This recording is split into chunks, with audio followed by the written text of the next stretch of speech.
Hey everyone, it's Adrian with Life a Go-Go. I'm not joined with my co-host Mary Summers because we're actually doing this replay a little bit different. This was our first time teaching on the Chat GPT AI topic, and so we wanted to give a chance for our members to go through the trainings first, and then we just did one big replay for you all. So we are glad that you're here. It's March of 2025, so with the speed of AI, hopefully this will be helpful to you. It might be a little bit out of date, but we're going to show you where you can get some extra resources to help you today. So we're talking all about AI, and we're going to start with the demystifying of it. And we actually have a guide because there's so much new language, right? It's a complete field of study, which we'll talk a little bit more about. But there's a lot of different language, a lot of different things that you have to go into. So we actually have the replay on our Gumroad website, which is Life a Go Go, all smushed together at .gumroad.com, where you can download this replay of this video as well as the handy guide. If you have questions, you're always welcome to email us. We're not by far AI experts. We're just sharing what we use and what we've learned to get us ahead. But you can feel free to email us about that or any other topic that you're interested in.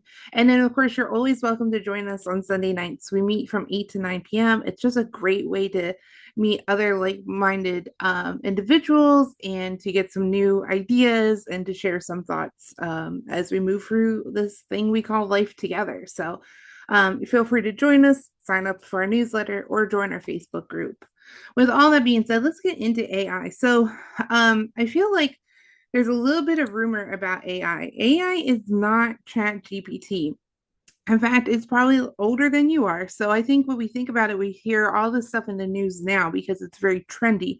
And part of that is because ChatGPT has come onto the surface and it has really broadened our ability as individual users who aren't necessarily skilled in science and computers and mathematics, perhaps, to be able to access these powerful tools.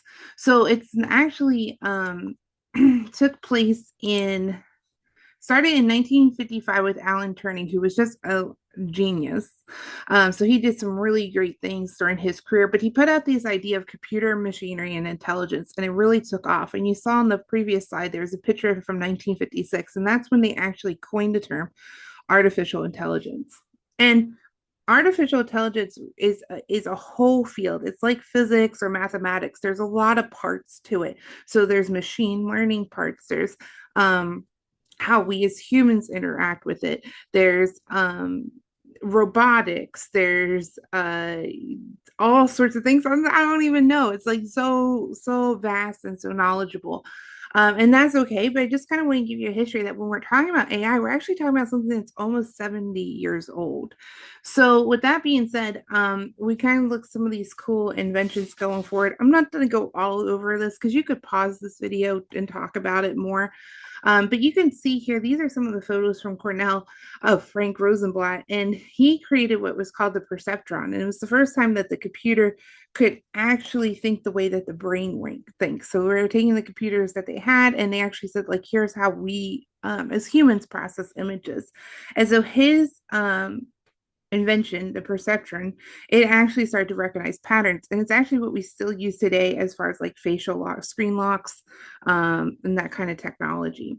And then in 1966, Eliza was created, and she, or assuming it was a she, showcased human computer interaction. So you can actually have conversations with this computer. And this is in 1966.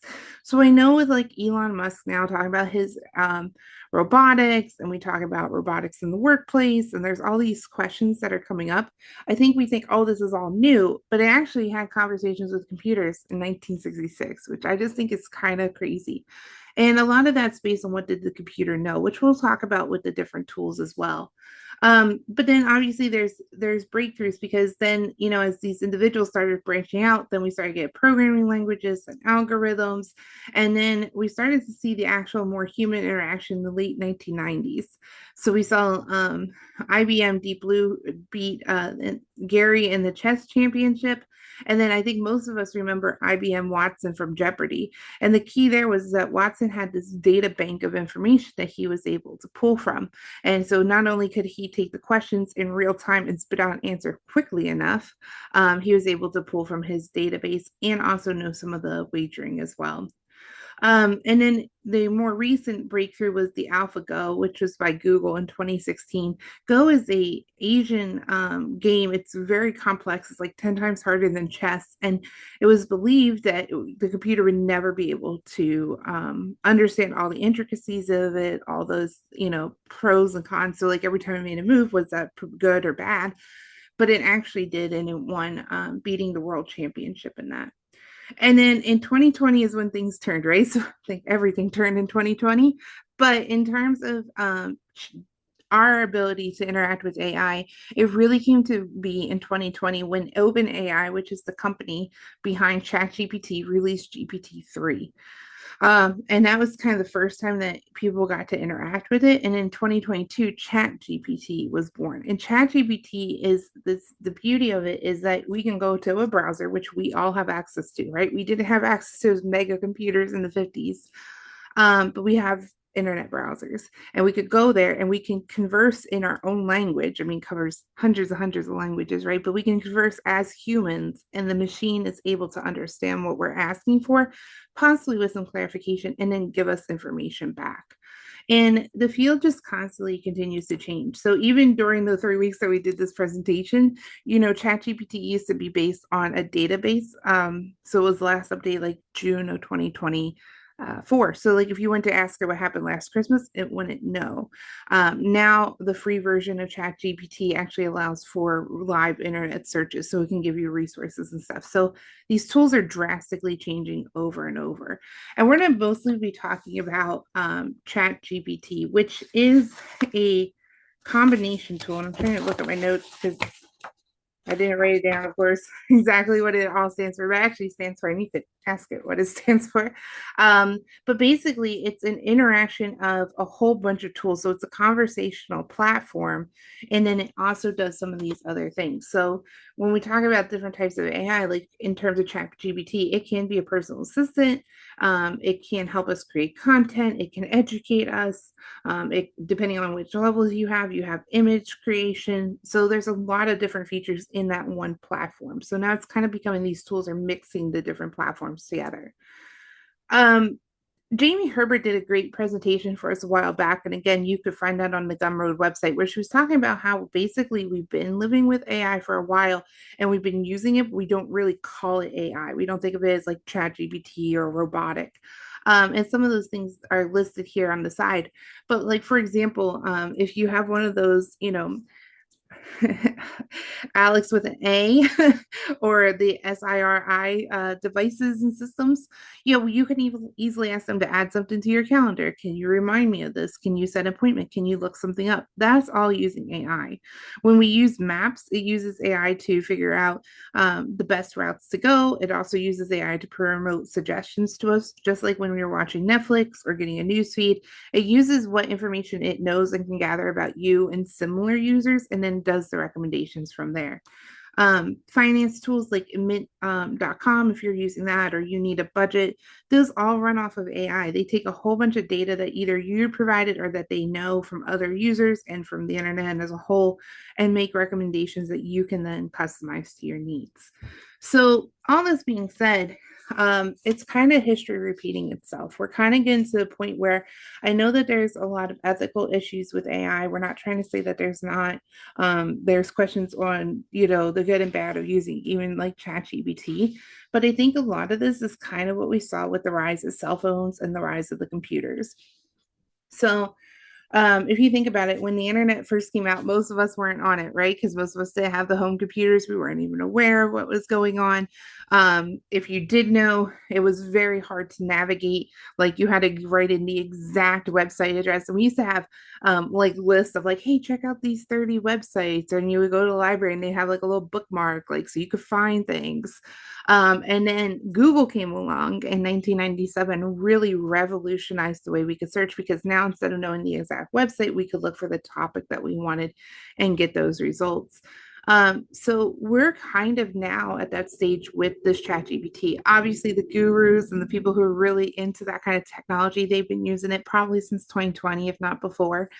But we as everyday consumers have the ability to get online with it and start using these tools. And we're going to talk a lot about ChatGPT. There are other tools that are very similar. The reason we're going to talk about ChatGPT is because it's kind of like the GOAT at this point, is the one that everything is kind of being built off of. So OpenAI has thrown a ton of money, a ton of resources behind creating ChatGPT, and it's what most people have been training on. And so it's kind of setting that common language of how we use it. It also has a ton of integrations with different softwares like schedulers and Google and some other things. So while we're seeing a bunch of AI tools pop up, and again, there's a list in the handout for you to review. Um, right now, I think if you learn how to use ChatGPT, a lot of that information is going to easily go to another website. Just like the way that initially there was a ton of search engines. So, like if you guys remember, we were asking Jeeves questions, and we still have Yahoo search and Bing search. But when we say look something up, what do? We Google it, right? Just like when we want a band-aid, we say we want a band-aid and not, adhesive bandage or scotch tape. I think ChatGPT is going to become that version of Google. And in fact, we're probably going to start using ChatGPT over Google, which we will talk about as we go forward in this. So I think it's going to go the way of the internet in that if you need help, you want to look it up. So I know we probably all have relatives. I know my grandmother was a holdout for the internet and didn't want to have a smartphone and all that stuff. But by the time that she passed, everything was on there, like her Medicare. They're like, oh, can you go online? Her insurance, oh, we have an app you need to use. And I think that that's where it gets to where we're with ChatGPT. A lot of this is going to be like, well, you should use AI to help you kind of get started with that. So it's a little bit of history repeating itself. When we talk about this software, and obviously if you're in the news and you're following any of this, it does become overwhelming because there's a lot of fear around it, right? And like any technology, it is a blessing and it's also a curse. So, with the internet, it was great, but we've seen a lot of ugliness come out of the internet. It's same things with cell phones. Like we have this great cell phone, but then it could also be used to do a lot of harm. And of course, there's our addiction and our reliance on it and all those ethical questions. We're not going to go into all of that. I just think that that's kind of the same whenever you have larger technology.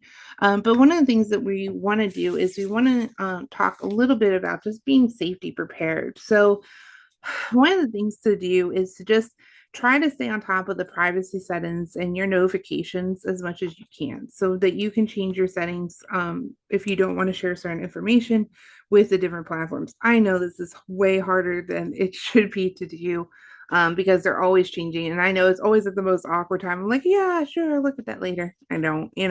But, if there's something of concern to you, make sure that you're doing it.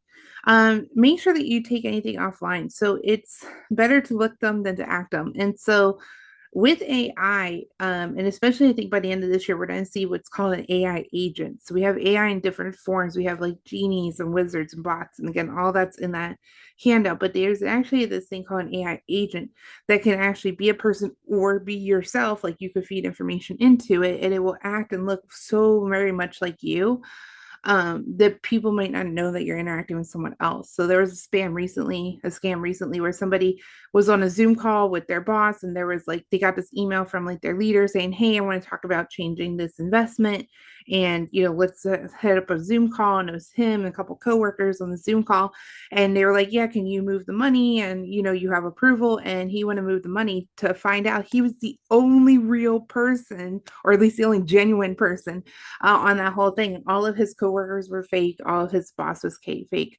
And so as these scams become so much more reliable, we need to just be able to double check things. In HR, one of these happened recently with one of the companies was that we went to do payroll and our payroll vendor sent us an email saying, "Hey, we need you to route it to this different bank account." And nobody called. Like our finance department didn't call to say like, "Hey, is this really the bank account we want to route it to?"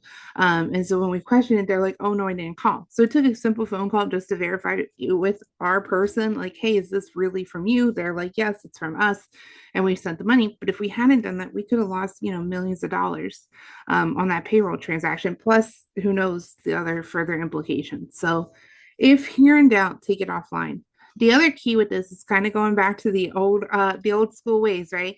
have a safe word with your family. So I know like when we were a kid, we had a safe word so that if my mom wanted somebody else to pick us up or she wanted us to just go along with whatever she said, to get us out of a dangerous situation, she would mention a key word. And so just having that safe word is probably important for you and your friends so that if somebody gets in trouble, you would use the safe word. Because what's happening is a lot of times, and this technology, it's old. I mean, I know when I was in college, they had the spoofing where it would look like your number coming up on somebody else's phone or look like they texted you and it was somebody else. But now with this spoofing and the voice cloning and all this other stuff, they can really make it sound like it's your loved one that's in trouble, who needs your help, who needs you to do something. So having that safe word, it just is a way to quickly verify if it is your loved one or not. Don't share personal information. Um, it will be stored and it can be hacked within the transmission processes. I don't want to scare anybody, but with ChatGPT, they do a lot to do your privacy. They say it won't be tied directly to your account, but then they have things like memories, which we'll talk about. I personally just think that the safest way to go is to just clean your information. Like if you want to create a budget in ChatGPT, you don't have to put in like your exact employer's information. If you want to write a letter to your doctor, don't put in the doctor's name. Just say, I want to write a letter to my doctor. Don't put in like your insurance card information. So try not to do that. If you mess up, it's probably going to be okay, but just trying to keep your information as general as you're giving it and then just edit that on the back end. So just kind of taking that extra minute to be safe, I think it's worth it to do it. And the thing too is that you have ChatGPT or you have Google, and just as we've seen over and over again with these information hacks, it's not even necessarily them. It's sometimes it's in that process of it going to the server, getting results, and the server sending it back to you. So again, also consider reputability of the companies that you're dealing with as you use these AI tools. And I think that one of the things with the AI tools is that you almost can't get away from them now. There's so many of them. And I mean, we talked about ones that we weren't even maybe aware of. Like, did you think about your smart thermometer as an AI tool? Probably not, right? Do you think that Netflix using, yeah, we know it's probably using an algorithm, but we don't think of that in terms of AI. And I think that there's so many popping up right now that it is you kind of got to get on board. So I'm hoping that you are feeling that and that you're interested in at least learning more about how it can use and serve you. But I think that our group is probably in the best position. So I like this meme because, we do know how to write cursive and most of us know how to drive a stick. Um, and that really puts us in a great spot for ChatGPT. We also are pretty resilient because most likely you learned how to use a computer, you learned how to use a smart TV, you learned how to use the computer, the internet, and how to use Google and how to do all this stuff. So you know the pains of learning a new tool, how dumb it feels, right? When you're starting, how frustrating it is, how quickly things change, how you have to stay up on it. But don't take that as a reflection on you. Just take that as part of the journey. And I think that ability to adapt is really going to help, us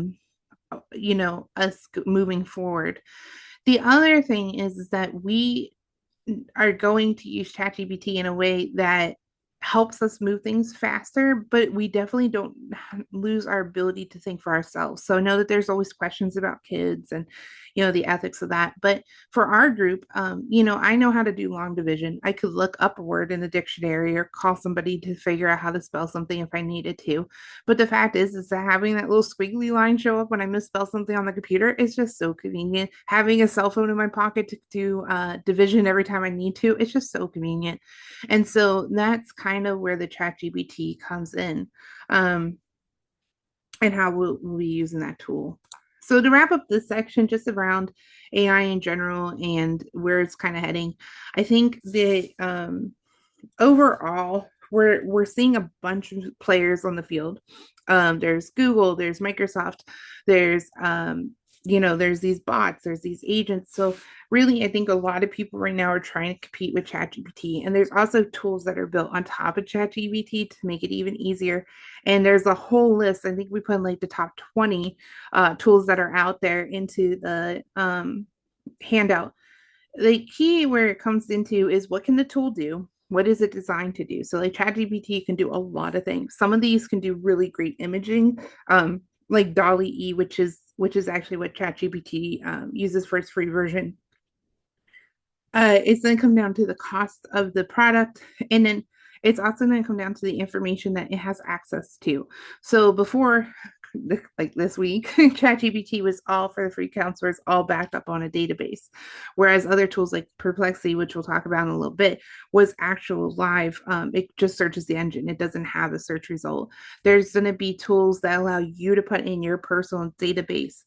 Companies are going to start using probably Microsoft or the Gemini with the Google Gemini based on their system that will allow them to have access to their database of knowledge. So for Google, if you have a paid account right now, the Gemini, which is Google's new version of AI, it can actually go into your drive. So you can actually say, like, look in this folder and drive and then give me information. And then you can have a conversation with it about those folders. So I think we're going to start seeing it move into ecosystems. But I think eventually some of these players are going to fall out. The reason is, and unfortunately, this is unfortunate for all of us as consumers, these results take a ton of electricity. Like a ChatGPT result that's a little bit more complex can take 30 times the electricity and resources that a simple Google search does. It gives you a lot of information back, but there is that environmental impact. So, a lot of states, like I know Ohio being one, we just don't have the electrical capacity to support the AI technology coming in, as well as like the databases and stuff that are needed for that and other tools on the internet. So, I think that the cost of these things, it's free right now. We're probably going to see the limitations on that, just like we saw in 2020, the limitations on data. So remember, you used to be able to go see your electric bill for, like, I don't know, however long you had your electric bill account for, and now it's maybe a year. Or the way that we had unlimited Trello boards and we were making Trello boards for everything, and now it's limited to, like, I think six, maybe 10. Not 100% sure. It was 10. I think it's down to six. So I think that we're going to start seeing caps on it without the paying limits. And it's just because they have to keep the lights on too. The other thing that we're going to start seeing is it's going to just keep getting easier and easier. So every time you do a chat GPT search, it looks for your user feedback and like what you're coming back for, so that it knows how to interact with you better as well as other people. So that's why you can do the same search at the same time and you might get slightly different questions or slightly different answers. um Sorry, let me double check my notes here because there's a lot to go on. Here it is. Oh, yeah. And then the other point that I wanted to make is that um I think that the information that's on the internet, so as creators ourselves, Mary and I, sometimes we'll see like, oh, so and so downloaded a copy of this replay, and we're like, oh, that's awesome. But then we'll see somebody downloaded one of every single thing we put out there. We're like, are they trying to scrape our stuff for information and get their ideas and then take our work and make it their own?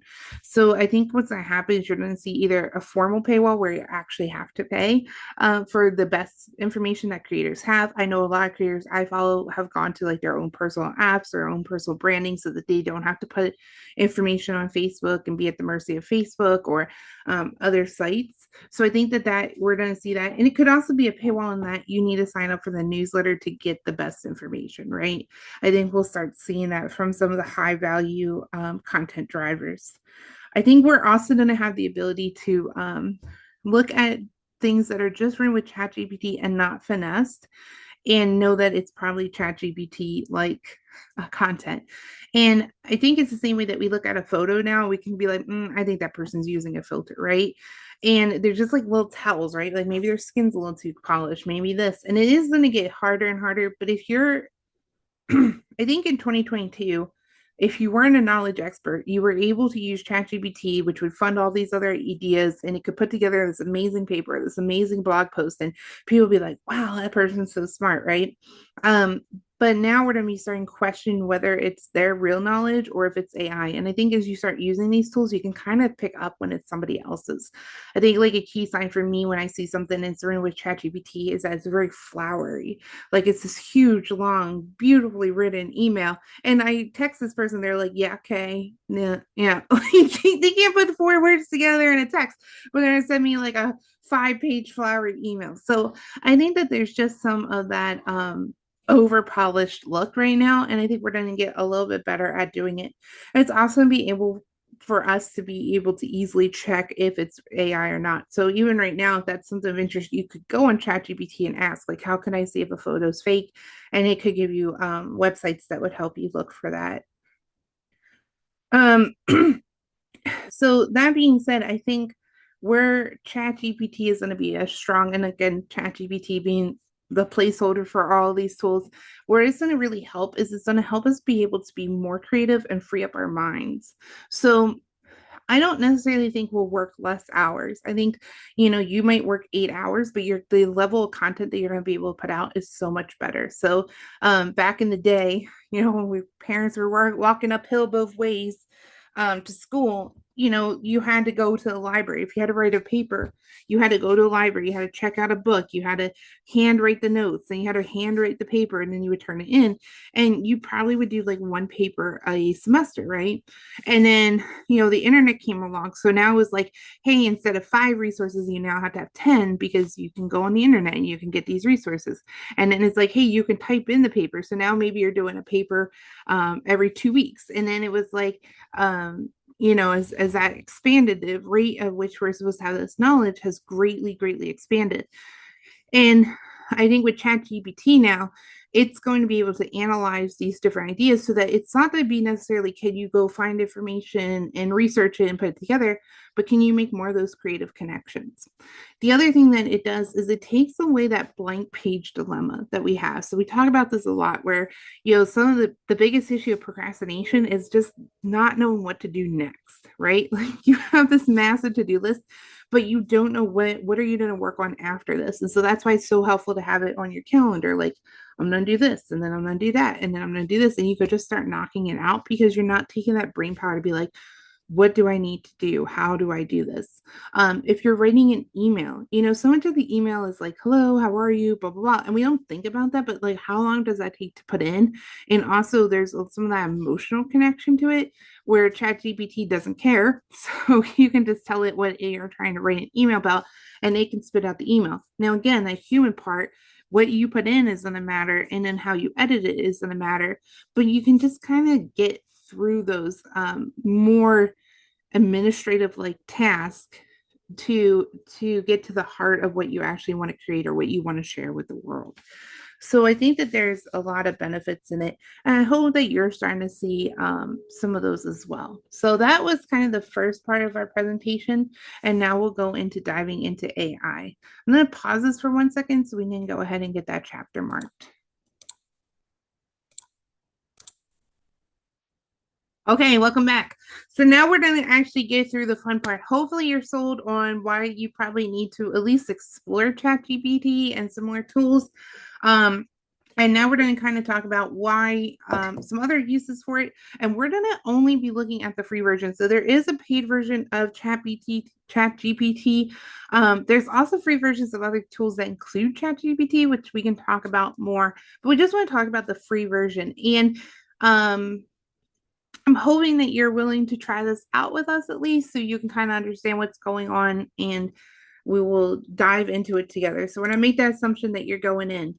So one of the big questions that we get is like, I don't, especially if you're not in the workplace right now, or, a content creator or something like that. Part of the question is, why do I need to use ChatGPT? So the best part is that it's so much faster than Google for information gathering. If you go on Google, right now, if you were to search the term on Google, you're going to have like 3 or 4 sponsored ad pages, right? Which you have to go through. And then some of it's just based on SEO, how it got there. So you're not necessarily getting the best information, and you can only kind of search like one thing at a time. So one of the examples that we have up here is trip ideas. So we had in one of the trainings, and I'll show you this as we go into the tool. But we had like, hey, I want to go on a girls' weekend somewhere in the United States. I'm leaving from the city. We only have this much money. We want to go for 6 days. We put all this different information in, and it spit out like an amazing amount of ideas, right? And then we were able to go further with it. You wouldn't be able to necessarily do that in a Google search. Like, it would be like, oh, what's a great place to go for vacation? Then you'd be like, well, how expensive is that city? Well, what's there to do in that city? And it would take you so much longer to search it than it did to do a quick Google reference. The other thing is that you can use this to create plans and timelines. So a lot of times when we talk about goal setting, one of the biggest issues, and we just talked about it a little bit ago with the white page syndrome, but one of the biggest issues is our brain doesn't necessarily be able to see what's going on in the future. So you could literally say, I want to accomplish X goal, and then you can tell it how, and it can spit you out a timeline. It can spit you out like a daily to-do list idea. It's just so much faster. And again, some of this is using it as a way to get the information faster to you, but then you use your time to edit it. So we use a lot of our time when we're using this tool to ask it the right question, to do follow up reiterations with it, and then to kind of maybe edit the final product. So we're using our mind, but we're not starting at square one, right? Instead of doing all that legwork, we're kind of at the end being editors now instead of going out and getting the information. It's really great to learn a topic. It's also self-aware. So you want to learn more about AI in general, you can ask it as well. Technical help is huge. And I know it's going to be a limitation. We'll talk about how you can do a workaround without paying for it. But like, you can literally have an error message on your computer, like error 500, and you can type it into ChatGPT and it will know how to fix it. If you use Excel, it knows how to write Excel formulas. Like, we don't even have to remember. You have all the mugs and the mouse pads and the stickers with how to use Excel formulas. You don't need to do that. It actually can answer all that for you. You can also get technical help if you want to compare phone plans or if you want to compare devices, and we'll go into that as well. It can be a coach. So I know I you do you, boo, but I would not use this as a therapist. I know a lot of people do. I wouldn't. Again, I feel like your information they say is not connected to you. Do you really want to put all that into the world? But you can use it as a coach, and you can use it as formal coaching, so you can kind of come back to this idea. So if you wanted to do, hey, I'm looking to build muscle, here's how much I lift, here's how much time, it can create a workout plan for you. If you're looking into a diet, assuming that there's enough information online for it to find resources for you, it can go ahead and put together that diet plan for you. And you can actually say, like, one of the things I have a barrier is that I can't eat chicken. And so my body just doesn't like to eat chicken. And so when a lot of diets are like, oh, eat chicken, and it doesn't work for me. And I'm like, oh, so hard to figure it out what the alternatives are. And so I can actually go in and say, hey, I want to do this diet, but I need to avoid these foods. Can you help me? Or I want to do this diet, but I want to hit this protein intake. Can you combine them? And it can do all of that. It can also look at a topic from a celebrity persona. So, with budgeting, you may follow somebody online like Jordan Page. She has a ton of resources out there, a ton of information. So it would be able to find her.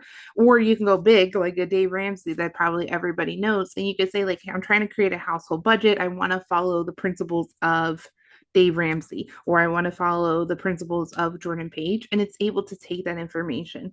You could get a Tony Robbins themed motivational speech to help you do your goals. And that is another fun thing. Sometimes if you're not motivated, you can literally say, like, can you give me a pep talk to do this? And it'll be like, yes, here you go. And it feels like it's personalized for you.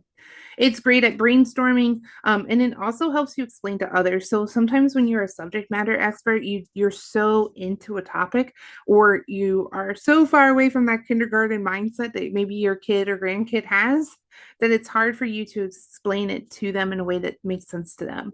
So you can actually ask ChatGPT to help you explain a theory to a 5-year-old or to a 12-year-old. You could ask it to give you good analogies. A lot of people learn through analogies. Could you give me some great examples of this? When we have speakers on, a lot of times they'll be like, what do they want to learn? So like one of our speakers present on houseplants, and she was like, well, what do you not get about taking care of houseplants? Like, how can I help you? Because to her, it's just her expertise, right? And so she can actually go in here and say, like, okay, what are some great tips? What are some things that you forget? Because you are now so advanced, you kind of forgot that pain of when you were starting. So, the world's the limit. Now, one thing I do want to warn you again, we're going to be talking about the free version of ChatGPT. There are limitations with some of the free tools. So if you're seeing something online and you can't get it to work, most of the times you can ask ChatGPT and say like, "Oh, this is a paid feature," but just kind of understand like that may be a little bit of a limitation. I don't think it's enough for this group. I think you're going to be able to get enough information out of it that you're going to be more than happy with the free version. But just don't think that it's you. Um, all of this is thinking about AI differently. And again, we're talking about ChatGPT because it's kind of the mainstream one that we have today. And I think that all the information that you learn here will help you with the other tools. And it's just going to keep getting, just like the internet, just like cell phones, it's going to keep getting easier and more advanced, and it's going to move a lot faster. So, in fact, you're not behind. And probably a lot of people don't know how to use this tool, or they heard about it, but they don't have the tool. So, you are probably ahead of the curve. And I just don't want you to get into this mindset of, oh, I messed up and I didn't get to it. And we'll talk a little bit about some of those pitfalls. Um, do you guys know Nate Bargatze? He's a comedian. He's pretty funny, but he has this whole skit on being a time traveler, and he was like, um, I would be the worst time traveler because I would go back and I would see somebody on on the old style phones. They'd be like, one day you'd have that in your pocket. And they'd be like, really? How? How does it work? How do you make it? And they'd be like, I don't know, satellites or something. And then they would ask, like, what's a satellite? He'd be like, I don't know. And then they probably ask him who the next president is. And he's like, I really hope I can remember it from the song. So the thing is that the same thing is true with ChatGPT and all these technologies. We are now at the point where we don't need to understand all that stuff like they did back in the 1955. We now need to understand just how to use it. So just like you pick up your cell phone and make a call, just like how you go to Google and you Google something, you don't need to understand all the intricacies of it to get to the tool. So try to limit, because there's so much information, right? It's just this avalanche of information. Try to limit it to how to actually use the tool, and don't worry about what's behind the magic of it working. So, when that being said, ChatGPT is not Google. So, but one of the biggest issues and the reasons why people say, I just don't see why I would use ChatGPT is because they're using it wrong. So, with ChatGPT, it's kind of like going to an expert and asking them. So, if you were going to go, we talked about the fitness idea. If you were going to go to a personal trainer and say, hey, I want to increase my, I don't know. If you said you wanted to look better in a swimsuit, they would be like, "Well, what do you want to change? Well, how often do you have? What are your goals? How can you lift? What's your diet? Do you want to change your diet?" And they would ask you questions, and you would give them feedback, and then based on what you said, it would ask you more questions. That's the same thing with ChatGPT. So when we come in here, we're going to be asking it things that we're not going to just put in a few words like we would in Google. We're going to actually be putting in, it's called a prompt, and we'll talk about that. But we're going to be putting in prompts. And so it's kind of the garbage in, garbage out idea of technology. The more that we can put into the tool, the better the responses that we're going to get out.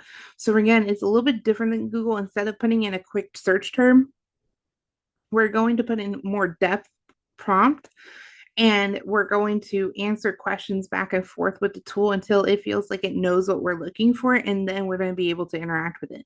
So we're spending a lot more time putting in that initial search term. Again, it's called a prompt, and maybe doing some editing or some double checking on the back end, but it's going to do so much of the research for us that it's worth it. So that's really where the real power is. And I saw somewhere that the average prompt is like nine, or the average prompt that people are putting in is like 9 words, and it needs at least 20 words to get you a decent result. So we'll talk about that. All right. So this is our last big hurdle before we get into the tool, and that is what we've been talking about, is this prompting. And I've specifically put a picture of a salad because a prompt has a lot of different parts to it, but you can really put them in wherever you want. So a lot of times what we're doing is we're telling the tool what we want it to act like. Do we want it to act like a fitness coach? Do we want it to act like a financial advisor? Do we want it to act like a copywriter and help us draft an email? Then what we're going to do is we're going to say to it, like, here's who I am. So this is some context. And maybe you don't necessarily have to tell them exactly who you are, but you have to give some context around it. So you could say, like, I I'd like you to write an email. I'm just starting on this team, or I would like you to act like a copywriter and I'm a professional organizer. So then it knows like what topics. And then you would give it some context, like what is it that you're looking for? What does it need to know to get you that best result? Again, kind of like what you would take to an expert. And then you can also tell it the tone and the output style that you want. And it becomes very, very long and very, very convoluted.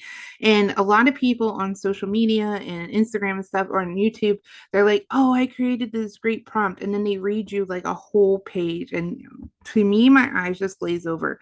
So one of our members actually sent us a great example. And this is a fantastic example. Okay. This is from this guy over here, and this is on his Instagram. So I'm sorry, on his X profile, but he basically has these prompts. So he's like, create this, blah, blah, blah, blah, blah. And then you would put in obviously your topic and your industry, and it's going to give you ideas. And this is good, but it's maybe even too short, honestly, to get really the result that you want. So what we have is we created, oops, sorry, we created what we call a super prompt, and you don't have to even understand what the super prompt is. Let me pull it up here. You don't have to even read this, okay? I'm just going to go over it just for people who really like the detail. You can just copy and paste this, and that's all you need to do. You don't have to change anything in here. You don't need to do anything, and you're going to instantly be much better at using ChatGPT. So we just piece this in. Again, we're going to ask it that background. Like, what is it that we're trying to do? What's the situation? What role do we want it to play? What do we want it to get out? We're going to ask it for the format. So this is how do we want to structure it? So do we want a list, a table? Are we looking for a programming code? Whatever, and who's the audience. And then we're asking it to give us a couple ideas. So one of the things that was really, really powerful with ChatGPT is to say, ask me any questions or ask me follow-up questions if you need to. That's to allow it to come back and say those things to you. And then we're going to basically at this point, because this is a super prompt, what we're going to do is we're just going to copy and paste it in, and then ChatGPT is going to keep running it for us automatically until it says, hey, you're good to go. And then we're going to be able to actually get the information we want. So it feels like it's a waste of time, but it's so much better. And I'll show you some of the examples. Okay, so again, you could go onto oops, not that way. You can go onto a incognito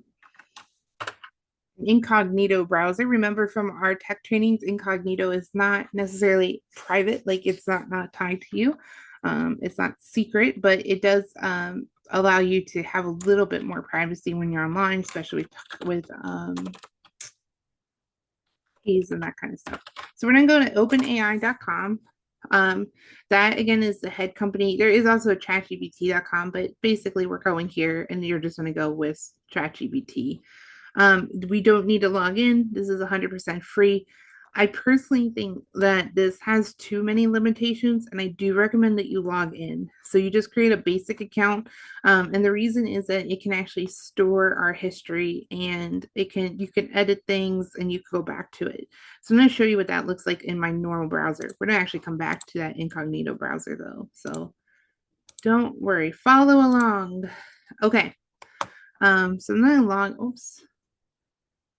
Goodness gracious, I am stuck here in an incognito. Hold on 1 second. Technical difficulties. Was that my email? Okay, so I'm gonna log in here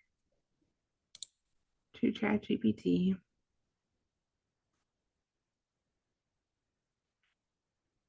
Thinking.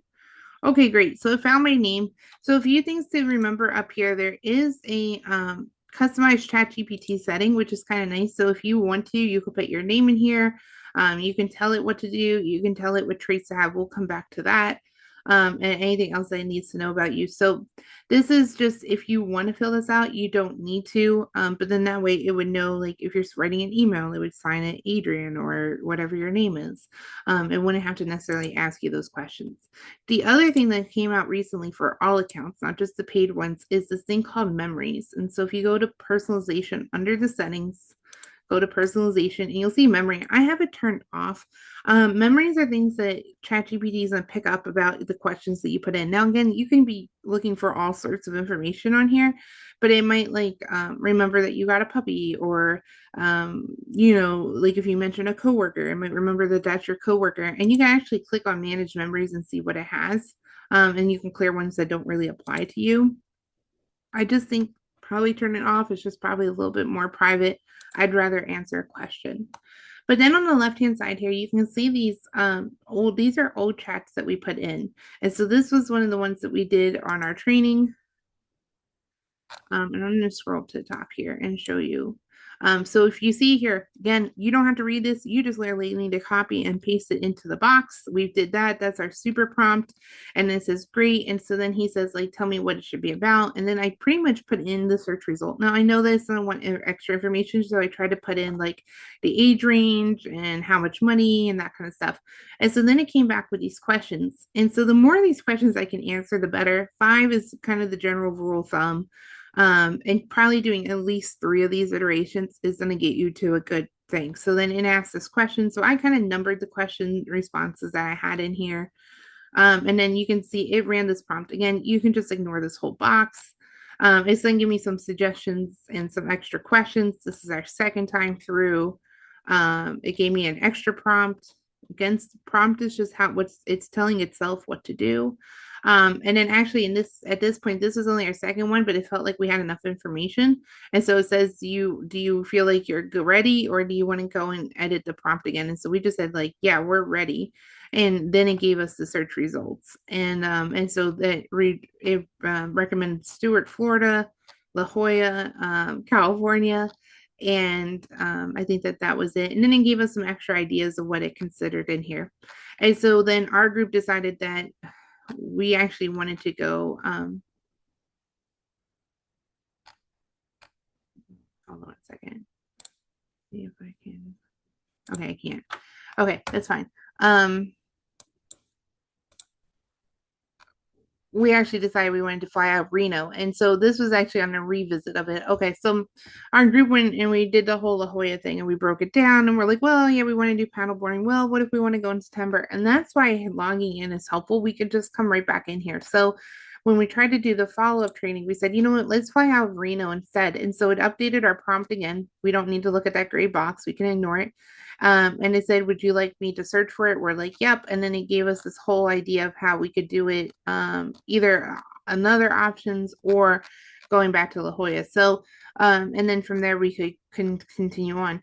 The reason why saving this is helpful is that, especially if you're using the free version, there is a capacity limit. So it's not necessarily a number of searches because different searches are more complex than others. It's a capacity. And so,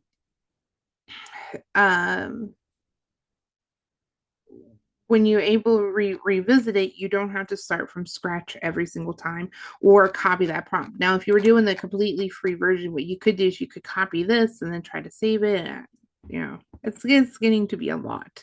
So I recommend use the super prompt and go for it. We tried to do a video recording. Unfortunately, it didn't work out because of Zoom technical difficulties. But we did one the other day, and this one was we were trying to get a gift for Mother's Day. And so we said, like, again, just copy and paste the super prompt. You don't need to change it. You don't need to read it. It's like, and it's going to help us write the best prompt possible. So I just said what it should be about. And I'm like, I need a gift from my mom for Mother's Day. It asked me some questions up here. It's a little bit different because this is, every day it's changing a little bit. So instead of just saying questions and suggestions, it's now kind of having a lot of it blended in, but I could read it. And then I didn't really understand this persona, like what the difference between a gift consultant and personal shopper was. So I just didn't answer that, and that's okay.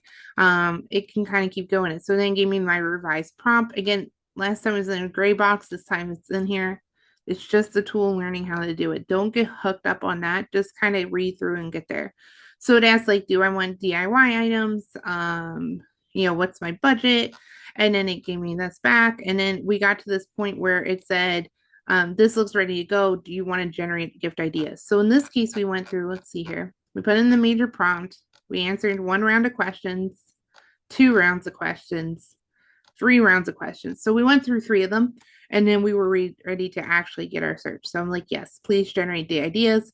This is the list that it gave me based on what I told it about my mom. I think these are decent ideas, but I didn't feel like, that's probably what I wanted. So I was like, hey, can you give it to the $50 to $100 range? Now, what's so amazing about this, and what we didn't have the first week we did the Chat GPT training, is we were based on the old version. In the free plan, we weren't able to do live searches. So now we actually can. So we can actually see the sources, which this is gift giving. So we could click on this. That's fine. But we can actually go and read the articles. This would be great if you were trying to learn more about a topic. You might want to actually go watch the video and see with it.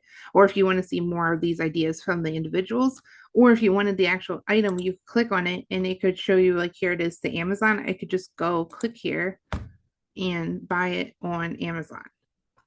Huge, right? Does a huge time saving. Because if we were doing oops, hold on a second. If we were doing this on just Google, when we put in something like I want to get from my mother, we'd have to read all these articles plus probably more because it didn't ask about her interest or my budget or anything to get to this point. And so, anyways, one of the things that I said on here was the paperweight, and I wanted to pull that up because I wanted to provide a different feature. So I actually said, like, can you look at different e-readers, and I put in here what I wanted to show. So I wanted to show the price, the average reviews, the pros and cons, and the features. And then I asked it to put that into a table format. So you can do tables, checklists, you could do paragraphs, but however you want to work. For a link, a lot of things, checklists are amazing, especially if it's a project timeline. You can also ask it to put it into codes and stuff. And again, you would ask it if it can integrate with your software, and you might be able to just copy and paste that into like your calendar system or your to-do list system. So really neat options. And then we could go back. So as organizers, here's a little bit of hints of tricks, tips and tricks, is that there's these three circles right here, and you just want to rename these as you go. So in this case, I'm going to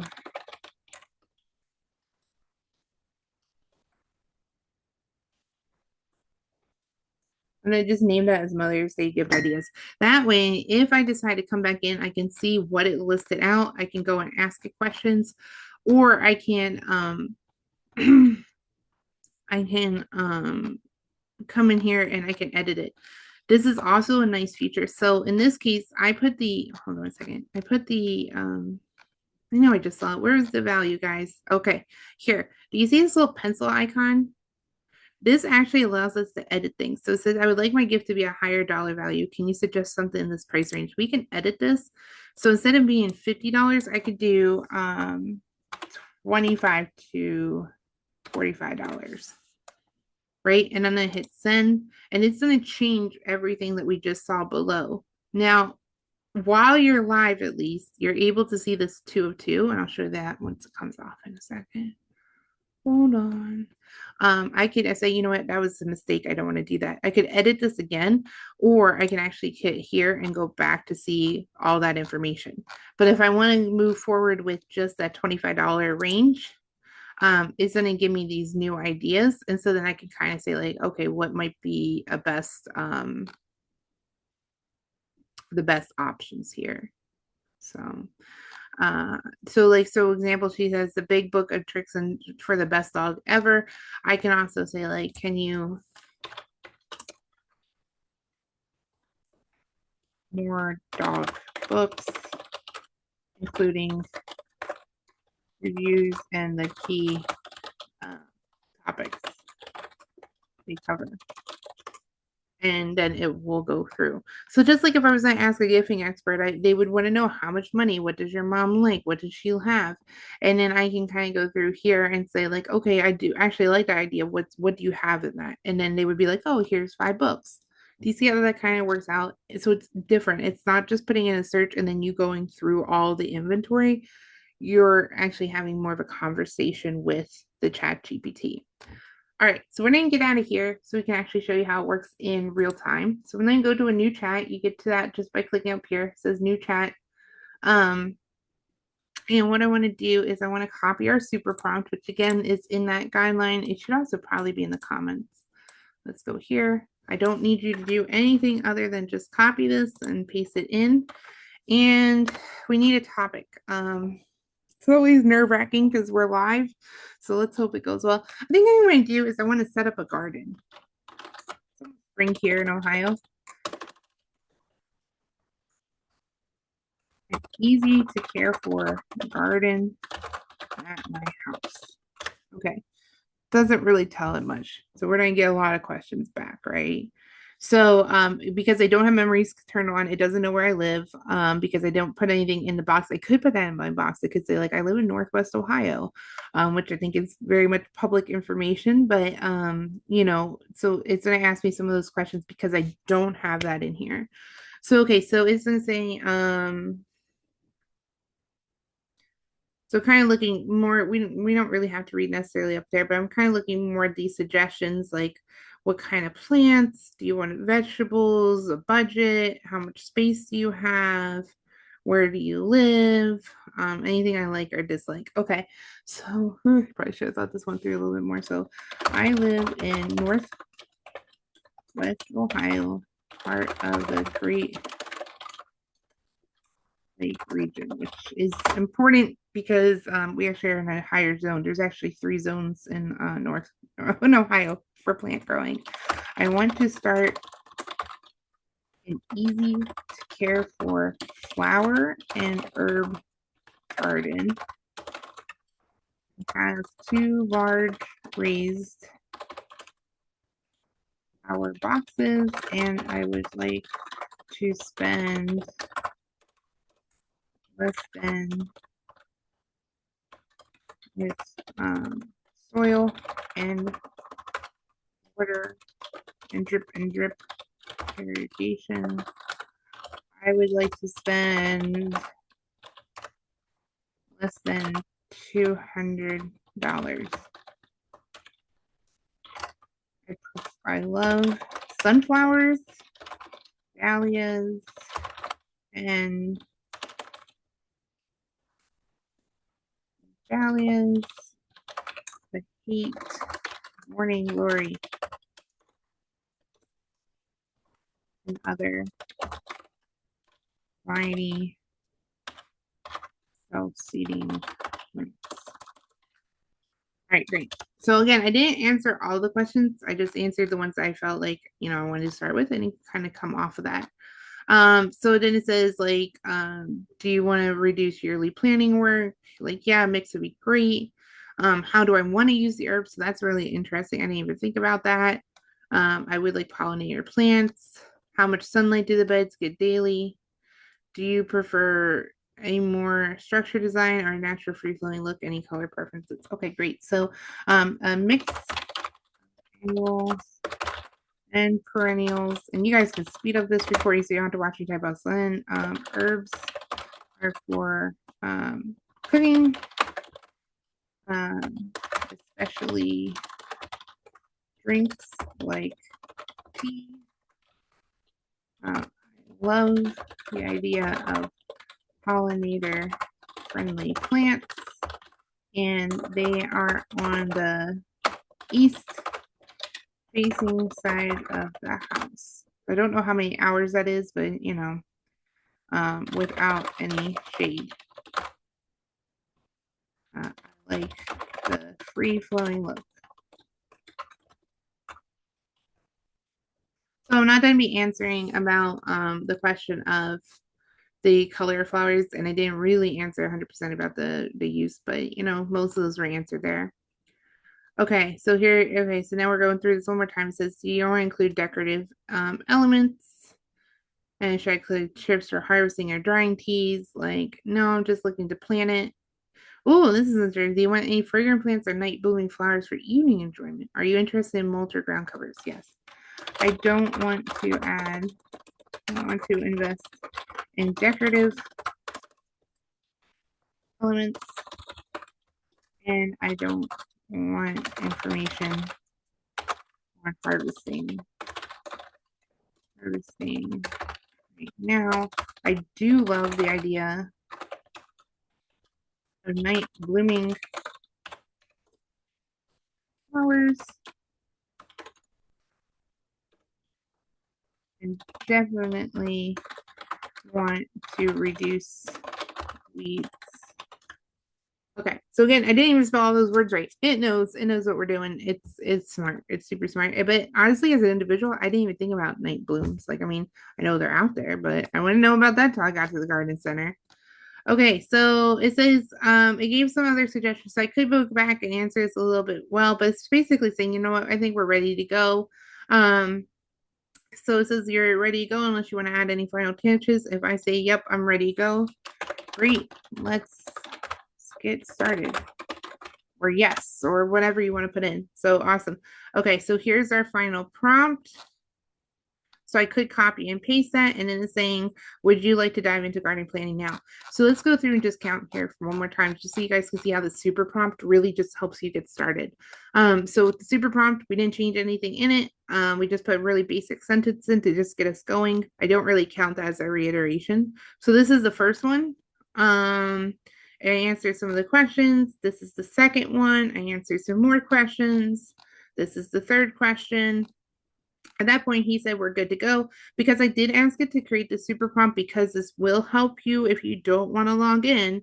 You would now, if you're not going to log in and you're not going to be able to come back to this, go ahead and copy this right now. And we're going to put this in. You would copy this to, like, I don't know, a Word document or whatever you want to do. I'm going to actually go to the incognito screen and just show you how we can now use this to go back to the search.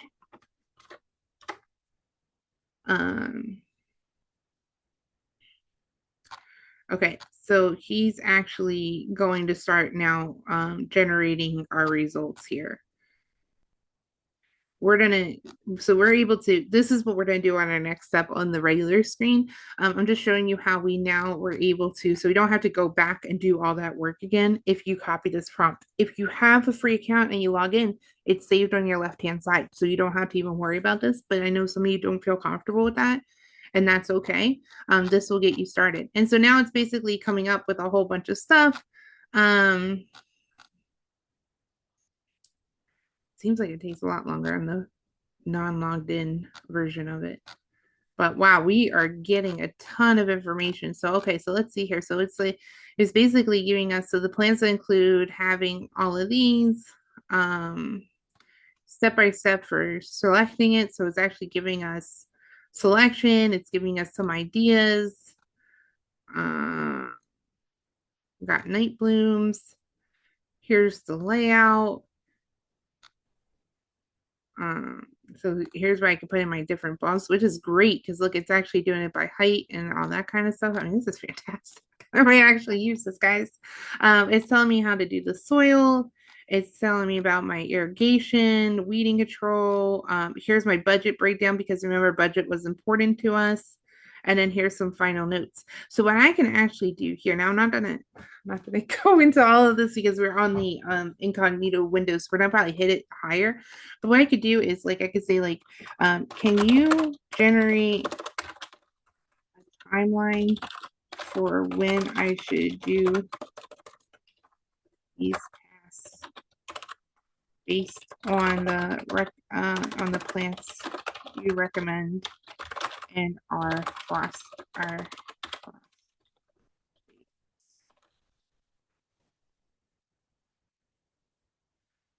All right, so it's already telling me, and I am actually in that 6A, so that's actually really interesting. Okay, so it's giving me my timeline there, and it's saying here's what I should do 6 to 8 weeks before. Here's my April list. Here's what I should do. So that's awesome. So I can actually know which ones I can actually start doing right now, or I might decide to actually just buy those. And then here's is giving me this whole list of things to do, which is why my garden probably always dies. I don't do these things. Okay, awesome. And so, okay, so great. It's giving me some of this in the table format. Again, table formats are great. Checklists are great. So I'm not actually asking for a great checklist. I'm gonna say, great. Can you give me a shopping list of all the supplies I need in a checklist format? Oh, whoa. Okay, and so now we hit that threshold because we're not logged in. We hit it a lot higher, although we got a ton of value doing this. So, okay, so here's our gardening supply list. So it's telling us how much we need to buy for each of the beds.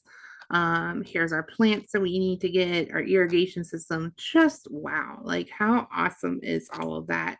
So I think that's fantastic. I don't think Google, it would take me a really, really long time to get this information from Google. Much, much faster using the OpenAI. All right, so when I go back to, I wanted to do one more thing in the, need to do one more thing. I don't know if it's gonna work, so let's try it. We're gonna close out of this and hope that it doesn't know that we hit our limit for the day. And I want to go through and I want to just put in the prompt that we had initially used. So I'm gonna come up here. And I just want to show you why this super prompt is going to help. So if I want to start with this, it's just probably what people would normally would put into Chat GPT. I'm going to go over here because this is kind of like what I would search for on Google, right? And I hit enter. I'm going to see what that result is. No, I'm going to say I'm going to stay logged out.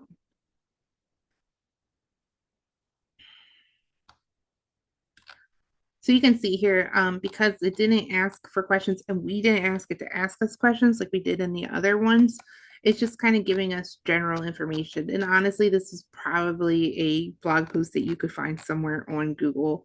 I think we would find something like, oh, here's some low maintenance plants, but it doesn't take into a fact that like maybe a cactus, although some cactus grow in Ohio, maybe not that all cactus would grow. So I don't feel like I'm really any further along than I am when I look at that one closed out. Then when I looked at that one that we just saw with the checklist and the timeline, and now I feel like, wow, I can actually get started on that project. So I hope that that helps. Just for kicks and giggles, we'll go ahead and put that into Google too. So let's go ahead and move my view down here. Let's set that into Google. So this is the Gemini result up here, you know, that we are seeing. Honestly, it looks almost exactly like what it gave. No, I guess it's not exactly, but it gave us like pretty much just that generic piece of it. Then it's kind of giving us the same thing from Better Homes and Gardens, another search within Google thing. So this is all AI stuff. It's giving videos. I don't want to watch a video. I'm really surprised that there's not sponsored. Perhaps this is sponsored and I'm just not realizing that. And you'll probably tell me about that when you guys watch the replay. But you know, now I'm gonna have to go through. I can look on Reddit. I can do all this kind of stuff. But honestly, this is a lot more work, and it's gonna take me a long time to create those tables and checklists than if I just use AI for it. So hopefully that helps. Now, what I want to do here is cancel that. I could go more in depth with this. I'm not going to because I don't want to use up all my resources, but I think this gives you enough to get started. So maybe this is my home garden planning. And I'm going to change that using those three dots. That way I can go back and revisit it. So if I don't get this all done, or in this case, I actually need that checklist and that timeline because we did that on the incognito window. I can go in here and do that in the future, just like I can go back to my Mother's Day gift and do that into the future. Okay, we're gonna pause for 1 second and we'll come back with our next prompt.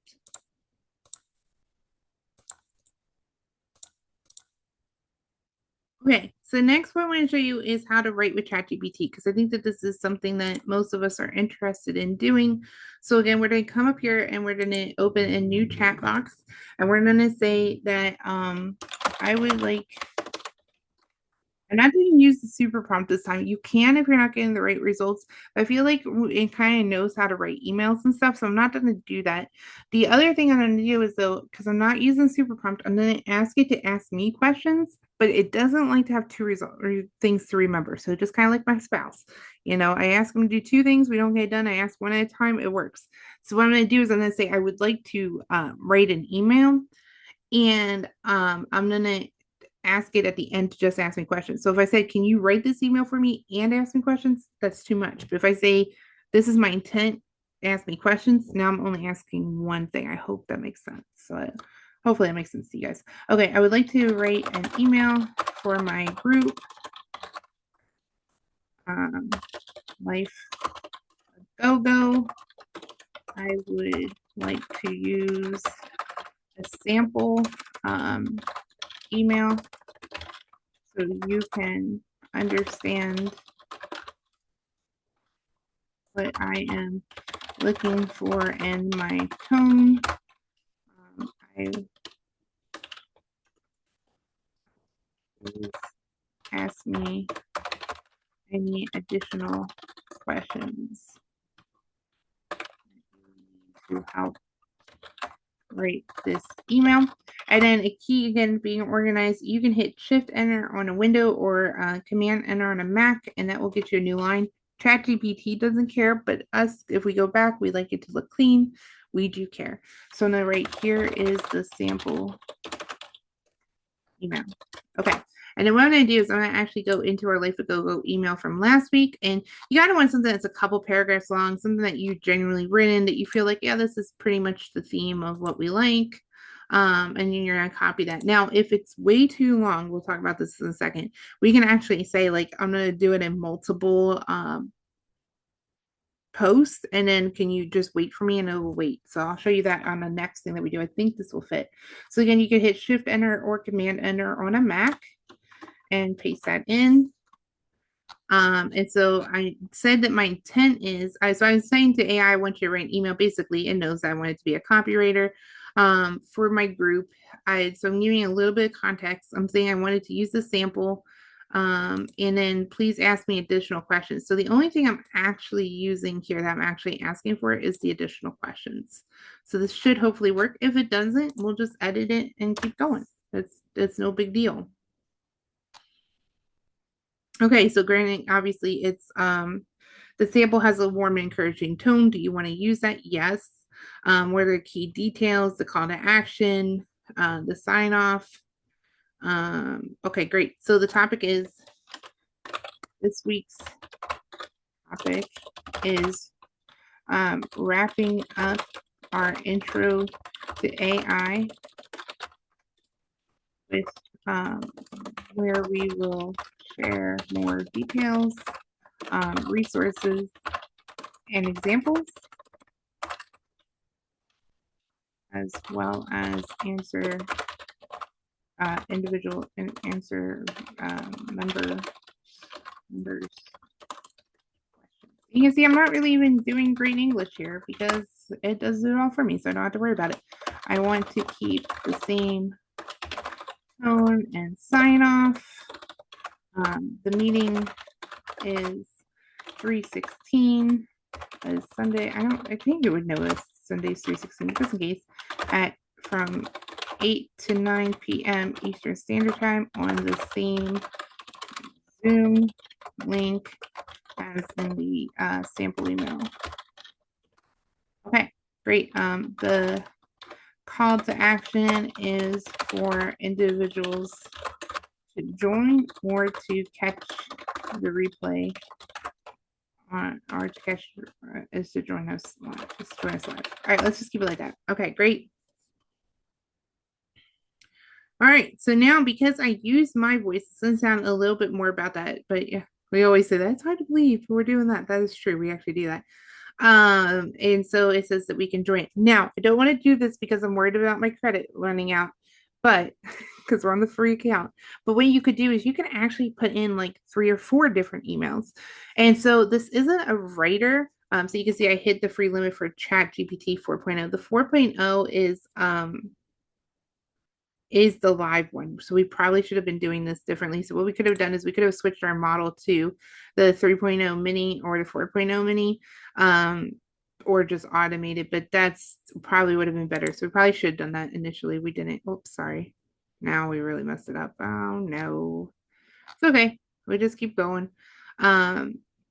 But we have our email in here. So I don't want to add in because we already hit our threshold. I don't need to do anything else for the internet for these 2 examples. So I think we're going to be okay.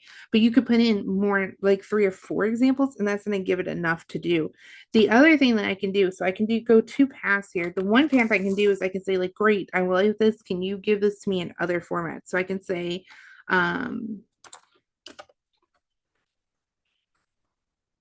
into a social media post for Facebook and Instagram and X using the free character limit threshold and an SMS text. So now we're getting our different things. So Facebook and Instagram, we probably actually would honestly post them at the same time. So you can see it's using a lot more of the characters. It's using some hashtags. X, it's within that. I think Remember, I think it's 180 characters or whatever. And SMS is obviously a text. So it's using it a little bit better. So we can do adjustments from there.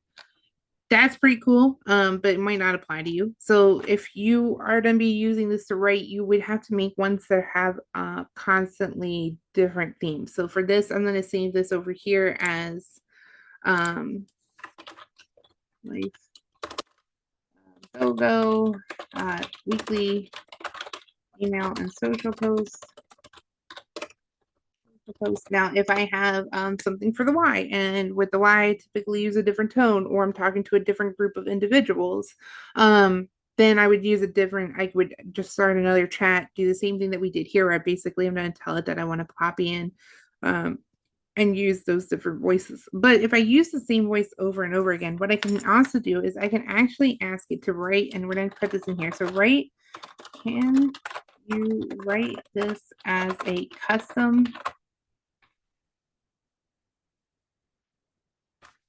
I'm sorry, I lost my train of thought. A custom Chat GPT instruction that instruction that I can save to my profile.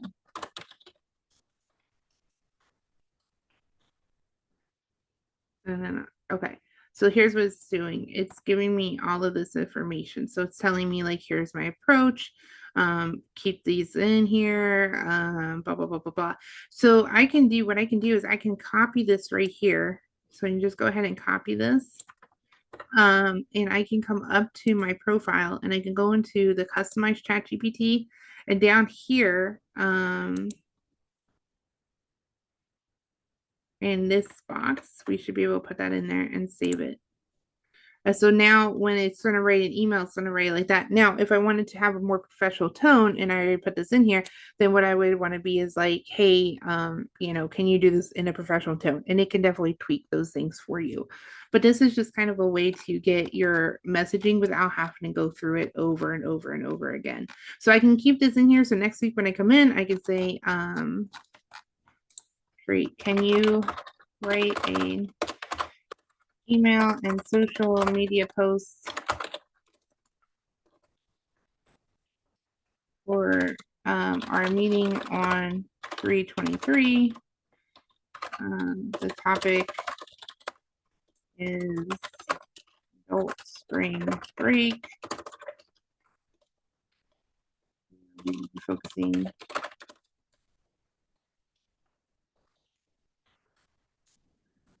self-care and relationships, because honestly, we're not actually meeting, but that's okay. It will be 8 to 9 p.m. Eastern Standard Time, same Zoom link. And then we will see what it's going to go out with. All right, so it gave me a subject. Again, it's using my hey, happy Sunday, everyone. It's using a little bit of the emojis. It's kind of knowing that it's a little bit relative. It has the Zoom link. It kept our see you soon, which is how we always sign these things off on. And now it's coming out with the Facebook. So instantly, so I could go back again next week and do this again and get that information. Now, I might not love what it put in. I might not feel like it could do it. I could do reiterations on it. I might just be able to manually edit it, but this is just so much faster. It's already done for me. So that is one of the powerful parts of ChatGPT. Another thing that I think would help you guys. So again, we're going to go to a new chat by clicking the ChatGPT up there. And I'm going to actually go ahead and get a YouTube video. So this is working for now. YouTube is part of Google, so it's using the Gemini. So you can actually see they already have summaries now on here where it tells you what the videos are about, which is awesome. And I have not watched these videos. I just Googled something. So we're going to do this house plant. So she has a do and don'ts for house plants. So we're going to click on here and we're going to go to the transcription. Most YouTube videos, unless the content creator turned it off, do have a free transcription. So we're going to go and try to find it. Sometimes it's in the 3 dots. This one it's not. So we're going to hit more up here and we're going to see show that transcript. And then what we can do is we can go up here and we can toggle off the timestamps because we don't want to have like exactly where they said everything in there. And then what we can do is we can just, oops. And this is a pretty short thing, but we can go ahead and we can copy all of that.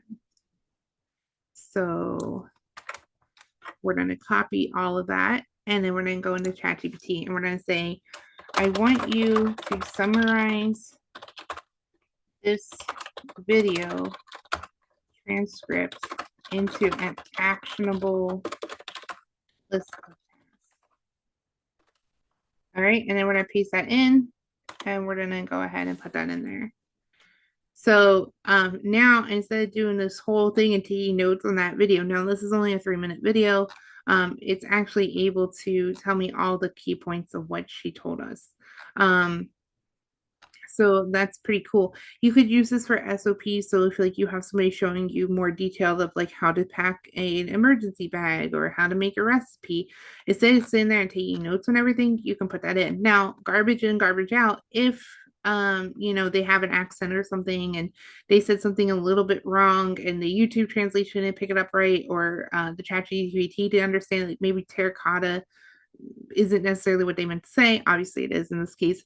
We can edit it, but how much faster is that than going through and trying to capture everything that the person said? So I think that this is super helpful as well. This is probably something I really don't care about though once I have that. And so what I'm going to do over here is I'm just going to either delete it or I can archive it and save it, but I'm probably just going to delete it because honestly, I would just look it back up again. And so I can delete that and it's gone. And the reason we want to do that is because some of these we really, really want to come back to.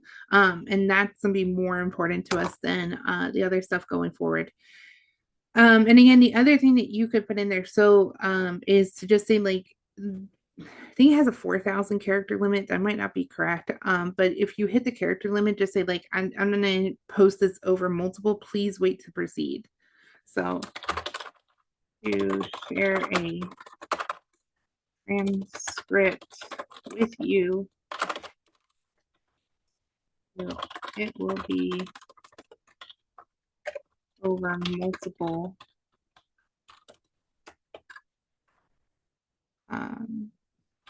prompts. Please wait to respond. Okay. And then it should say like, great, got it. Feel free to put it in and I'll wait for all of it before responding. So what I'm going to do is I'm just going to go back so you guys can see this one more time. Don't worry about the premium. This is available to everybody. I am actually, and this is not, well, actually, this is my other channel. It's not actually premium. So it's kind of weird. Let's go with something a little bit longer. Okay, this guy. Again, didn't watch the video. Hey, I'm Jeff, and welcome back to another video. All right, Jeff, we're stealing your transcript. So again, sometimes it's in the 3 dots, sometimes it's in the more. We're looking for that show transcription. It's going to show up here on the left-hand side. This is my own AI, so don't worry about that. And what we're going to do is just copy this whole thing. Whoops, sorry.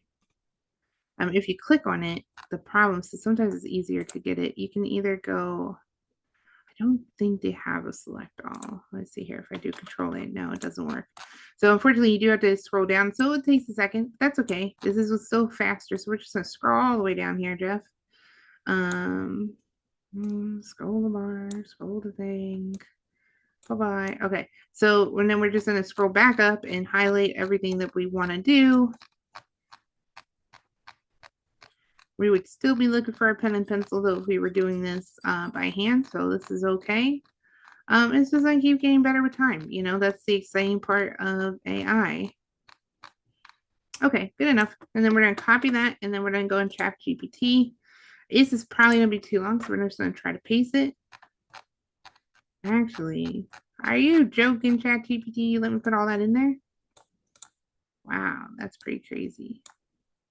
Awesome. All right, well, let's see what will go. I honestly thought we were going to get an error message with that. Okay, so now what I could do is I could post another one. So this is also great with the email example that we just went over, so I could actually post it. And actually, in this case, I'm going to say, no, that's everything.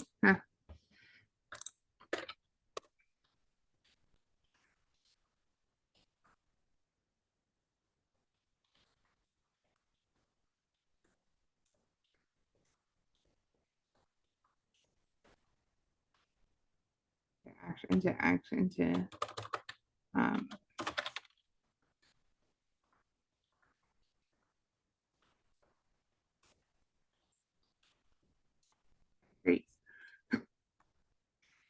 right, so then I just kind of put it in.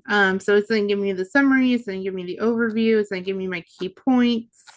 And again, I didn't watch this video, but hey, look how awesome that all is. And then here's my actionable task of what I need to actually do. So pretty sweet. Hopefully you see the power of this. We're going to go ahead and get out of Chat GPT. Again, I would change this before I go. I'd probably either delete it or I would change it into my actual request here. So I'm going to Jade Planet. Just because I might use that tonight on the call. Okay. The other thing, what did I want to show you guys? Okay, the other thing I want to show you is actually Perplexity, which you might say like, hey, wow, that's so much better, and I don't want to do any of this other stuff. So you want to go perplexity.ai. So Perplexity is, again, it's all about mindset, right? So Perplexity is like if ChatGPT and Google had a baby, it would be Perplexity. Again, you don't need to sign up, but if you do buy the premium version, it does come with ChatGPT. I personally like a tool called Merlin, and I'll leave a link for that too for you guys to check out. But what's cool about Perplexity is when it is live. So ChatGPT, you saw we hit that free, the live limit, the 4.0. This one, it would continue to search the internet. So, and you can also hit the resources that you want. So we can actually do academic or social. And so the reason we would do this is social, it's probably not pulling so much from X because we have Grok, which is obviously related to X. And they want to pull their own information. But the social is pretty awesome because you can look for things like if there's a term like what is sus or what's the demure trend or what's I don't know, whatever the cool kids are saying today, and social can actually help you answer that. So I'm going to turn the web off and just ask that. So like, what does it mean to be sus? And it will look. So you can see on Reddit, like, what does sus mean? What does this mean? What does this mean? Right. And so basically it's taking all of these Reddit, we're going to close out of that. Basically it's taking all this Reddit and it's kind of putting it into terms that we understand. Could we find this on Google? Probably, but it might actually just come up with more of the dictionary version than the social.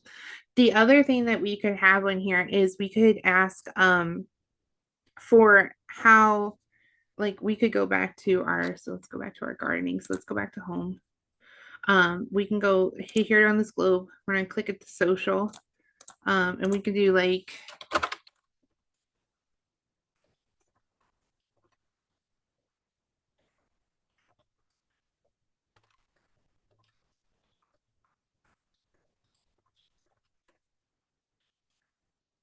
so I'm going to ask you to suggest the best plants. I know that this is part of what I had.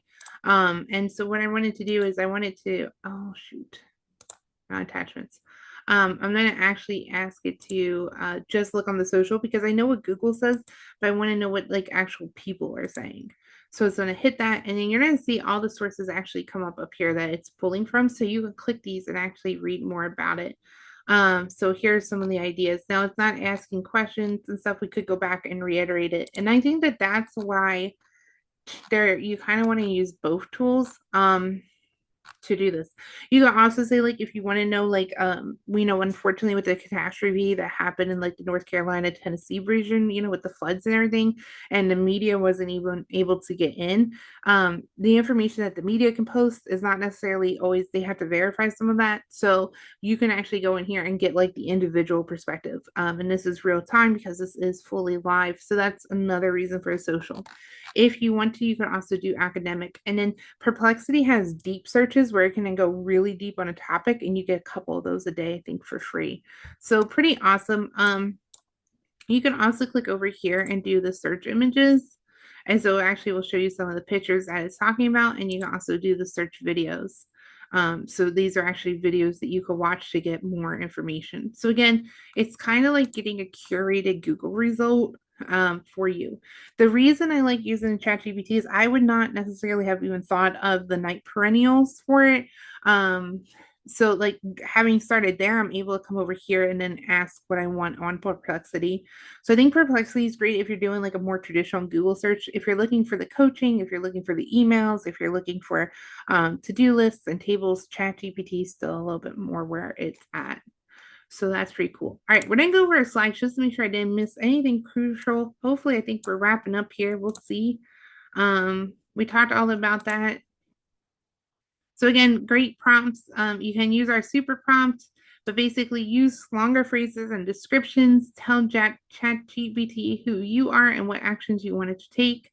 Um, tell it, give it context information, set tone and format, and remember to just ask for one task at a time. So especially when the power is asking it to ask you follow-up questions, but you can't say, can you write an email and ask me follow-up questions? We need to say, like, I want to write an email, my intent is, right?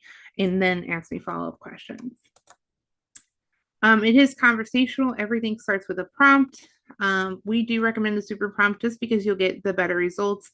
Going back and forth at least 3 times. We saw that in most of those. When we used the super prompt, it took like 2 to 3 times, but then it was like, hey, I think you're good to go. And it gave us the answers that we really were looking for, if not more than what we were looking for. And then you saw we didn't have to answer all the questions, but we tried to answer as many as we can. And then we saw the editing abilities.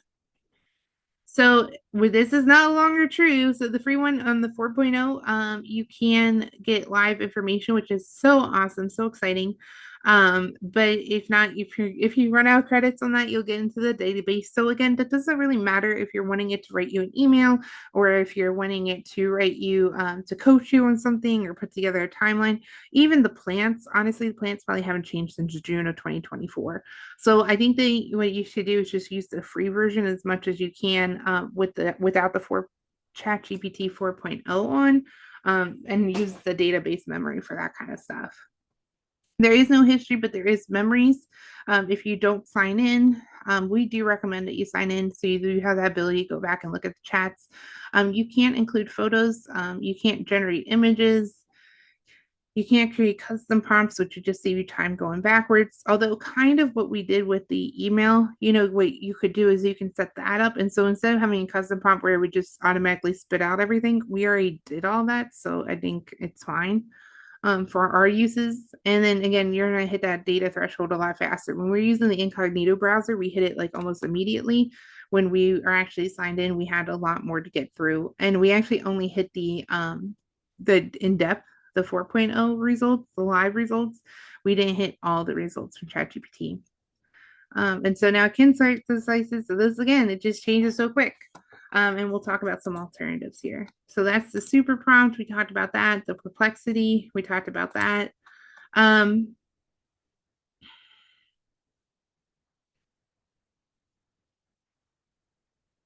Okay. So here's some of the things that, so these are a couple of the free tools. So one is that if you use ChatGPT, that's what I would learn on. I would try it out. I would try just doing as much as you can. If you see something online and somebody shows you that they can do it, and for some reason you can't, it may be a limitation of the free plan, like we talked about. But for the most part, learning how to use ChatGPT is going to set you ahead. And it's going to have that skill that's going to translate to the other tools because they know that everybody's speaking the language. It's kind of like if you're on a cruise ship, like, the Carnival cruise ship is out there. It's very hard for another ship to get started, right? Because everybody's already on that boat and they want that boat to get safely to port and to, because they'll show that loyalty back to it. And so they're going to use the Carnival cruise line terminology or whatever. I don't take cruises, but I'm just assuming this would be true. So then, like, if another competitor, when they come in, they would use the same thing, like, I don't know, whatever they do, like free buffet or whatever it is that they say. But I think that using that Chat GPT right now is just so far ahead of the other ones. And I think there's still going to be some back integration that's really where you want to be at.